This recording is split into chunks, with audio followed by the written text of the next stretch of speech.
is Dr. Keller-Bell, and for today's interview, I'm going to be interviewing you for my Families, Professionals, and Community course, then the Consumer Sciences 4940. And in this interview, I'm going to ask you a couple of questions about the IEP process or some of the IEP processes that you have taken part of. So the first question is, did you make the initial referral for the student to be evaluated? And if so, what prompted you to do so? In most cases, no.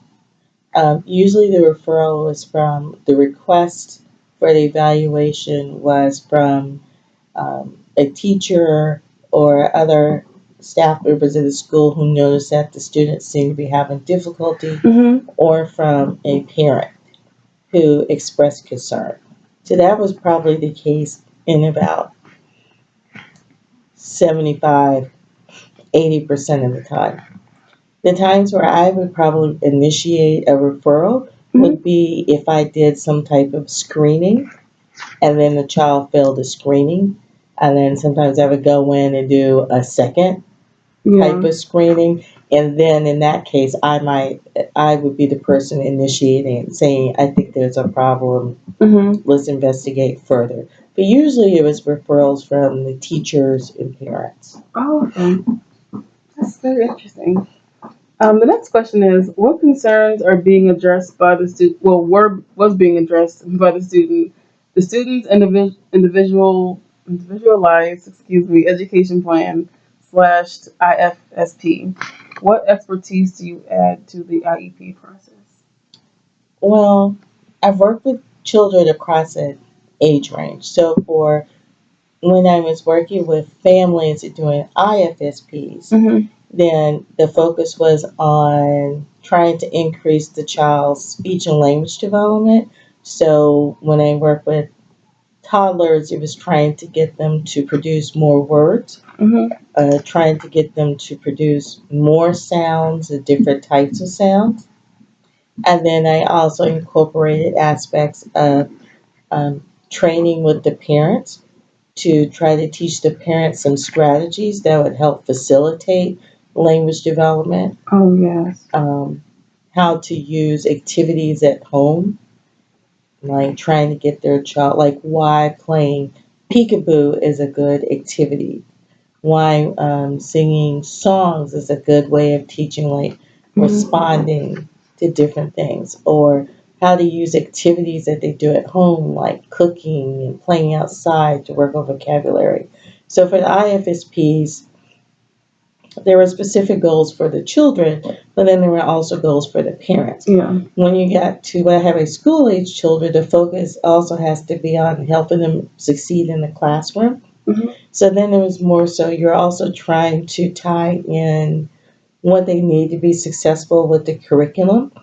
So there are certain things that developmentally I might think that a child needs to do, Mm-hmm. but then I would also have to look at the curriculum and say, what do they need to be able to do in the classroom? So I need them for speech and language development to be able to have a vocabulary of this size, of a Yeah. certain size. But then for the classroom, it may be they need to be able to access science vocabulary. So Mm-hmm. when I'm working on increasing their vocabulary, I would try to incorporate science vocabulary or Mm-hmm. words that would help them in language. So if a child has difficulty understanding and producing sentences, then how do I help them write sentences when they have to do that for a classroom assignment? So for the other kids, in addition to just looking at what they need developmentally, Mm-hmm. you also have to take into account what they need to be able to do in the classroom to be successful. How do they use their speech and language and verbal communication skills? What do they have to be to do in a classroom with those skills? Okay. Wow, I like that strategy. Well, the next question is, thank you for the answer. Mm-hmm. What have you found to be the most challenging task as a member of the IEP slash IFSP team? Um, well, one, I think people have to know what you do. Mm-hmm. I think, ideally you want it to be a collaborative effort, but part of that means that you have to understand what everybody brings to the table. So sometimes there have been instances where people didn't know what a speech language pathologist Oh does yeah. or what we do. Um, and sometimes that's the teachers, and sometimes it's been with parents. So Mhm. sometimes I've had to do a lot of kind of explanation and kind of say, this is kind of what I could do. Like some parents didn't know that SLPs worked on feeding. Oh So yeah. Mhm. adding that component. I think probably just the time management, like for certain things, if a student needed an augmentative communication device, Mhm. which is what I really kind of specialized in when I was working more clinically, then I had to coordinate everyone. I had to get reports and evaluations from everyone. Oh. I had to submit all the paperwork. So that kind of coordination took a lot of time. Mhm. And not everybody works at the same pace that you Oh want to yeah. work at. Oh yeah. That is true though. Like a lot of people don't really know what speech language pathologists do, Hmm. and, what they're capable of doing. So I agree. Next question is, what do you enjoy about being a member of the team? Or what did you enjoy about being a member of an IEP? I think I like being part of the discussion Mhm. and trying to problem solve and figure out what is going to give the child the best chance for success in going in. So I really like trying to figure out how what I did could fit in with what other people were doing and how we could kind of make it all work. When I was working with younger children, when I was Mhm. doing IFSPs, I really enjoyed seeing parents being able to communicate more with their kids. Like Oh I would yeah. get excited when the parents would come in and say their child said a new word or Oh. they finally understood their child was able to tell them yes or no instead of throwing something, Mhm. or the child was able to speak to their grandparents on the phone and the grandparents were able to understand them.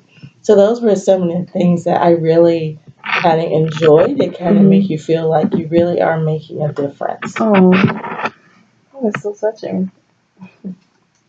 Thank you for your answer. Hmm. The next question is, if you could change one thing about the IEP process, what would it be? Um, Probably everybody would say the paperwork. Um, um, the paperwork could be daunting. I wish there was a way to make it more transparent for families, Mhm. for parents, one, to understand what their rights are, Oh yeah. and then two, to keep them really updated on how much progress the child is making Mhm. going in. Yeah. But I didn't even know it was that much paperwork. Is that a lot? It could be a lot of paperwork and documentation, Oh depending wow. upon the needs of the child. Mhm. If it's just one area you're serving, then that's fine. But I tended to work with kids who had developmental disabilities. So it tended to be a teacher and then sometimes the SLP, and then there could have been an OT, and then there could have Oh been a yeah. PT. So, and then if they had a reading problem, it was a reading Mhm. specialist. So sometimes you had a full room. And then you add in the parents and the psychologist. So depending upon what the needs are of the child, it could be a really short meeting if it was just me and I'm the only person writing goals, or sometimes the meetings could be really long and involved, depending upon how many needs needed to be addressed. Oh, and like everyone has to. Does everyone have to meet the goals as well? Well, usually what happens is that it kind of depends upon what kind of team approach you're using. Mhm. Usually what happens is that I will do kind of my evaluation and I will come up with goals that I think are appropriate for my area. Mhm. And then what's supposed to happen is when you get to the IEP meeting, you're supposed to have a discussion. And then as a group, in conjunction with the family, you're supposed to make a decision about what goals are you really going to address? Mhm. What are the priorities? And so one of the things I try to tell my students is that just because we come up with goals and think they are absolutely top tier evidence based practice, we need to do it. Mhm. You have to keep in mind that you're working with a child as a whole. So Yeah. there might be other areas that may need a greater priority. Mhm. There might be other things that you may not think are a great priority, but maybe they're a great priority for the family. So it should be a discussion in terms of what actually makes it into the IEP. So usually I come in with like what I think we need to do, but you also have to be prepared to adjust that to meet the overall goals of the team. Oh, okay. I didn't know that. And the next question is, if you are not the parent, have you ever encountered parents who were strongly opposed to the instructional strategies that were suggested by the professionals on the team? And could you explain the situation? Yes. I've had it happen a couple different ways. Mm-hmm. I've had scenarios where the parents did not um, were not in agreement with what the diagnosis was Oh. or what the team or the school was saying were some of the problem areas. Mm-hmm. So if the parents don't acknowledge there's a problem or there's disagreement on what the nature of that problem is, then those meetings tend to be contentious Oh, because it's wow. hard to develop goals Mm-hmm. when you don't agree what the problem is. Oh, yeah. I can And imagine. then I've also had instances where sometimes parents disagreed with the amount of service, so they wanted more service, or they wanted you to use people to use a specific program, Oh. and maybe the people who were supposed to do it didn't recommend that, or they Mm-hmm. thought there was a different approach. So I've had that as well, where there's just a disagreement where the parents may be saying, we want you to use this approach. And the people who are in the schools or in the rehab center are saying, we don't think that's the best approach. Yeah. That's particularly come up sometimes when I work with children who have autism. Oh. Just like different perspectives. Right, different Mm-hmm. perspective, different approaches. Like there's some approaches for autism that require 20 hours of one-on-one therapy per week. Oh, wow. That's probably not feasible for a lot of schools Yeah. to be able to provide. So there are other approaches that you could use that are also evidence-based Mm-hmm. practice. But if a family has decided that they want this particular approach and the school is like, well, no, we want to use this other approach, Oh. then there's sometimes, oftentimes, there's disagreement Oh, wow. about what needs to be done. I can imagine. I can Mhm. really imagine. The next question is, if you are the parent or parents, did you feel honored as a partner in the IEP process? If so, how was this accomplished? If not, how could things have been done differently? Hmm. I haven't been a parent in the IEP. Um, in talking with parents, like sometimes I would try to check in with them following the IEP or the IFSP to see if they had questions. And what I found for a lot of parents is that the process could just be overwhelming. Yeah. It's very overwhelming to be in a room and you're sitting around with 4 or 5 other people um, who oftentimes are not saying that your child is doing well. So Mm-hmm. I have a very good friend who just went through an IEP process and she came out of it in tears. She's well educated, she knows her rights, but it was very hard for her to sit there for an hour and a half and hear people tell her everything that her child was doing wrong. Mm-hmm. Occasionally they would throw in, this is a strength, this is a strength. But the basic reason you're there is because your child isn't making Yeah. progress. Um, And then there are situations where parents don't know their rights or don't really understand. So then they just kind of take whatever people give them.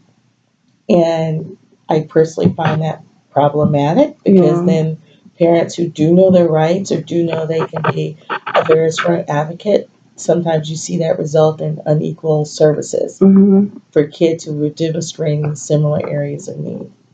Oh yeah, we talked about this last night in class actually. How oftentimes parents don't know their rights under the IDEA. How they actually do have a lot more rights than they may think instead of like just taking a back seat on a lot of things. Right. And sometimes that's because the parents are deferential because they trust and respect the people in the school or in that setting to do what they're supposed to do. Oh yeah. And so sometimes that trust is well deserved, and then sometimes the parents may need to have more education so they can be a stronger independent advocate. I agree. I think that was the last question. Okay. Well, thank you for your time. And, You interviewed the SLP who has a voice disorder because she has a cold. Is that good? well, thank you so much. You're welcome. Let me see. Just in case I have to be in a video. All right. Come on, give a hug. Thank you. You're welcome.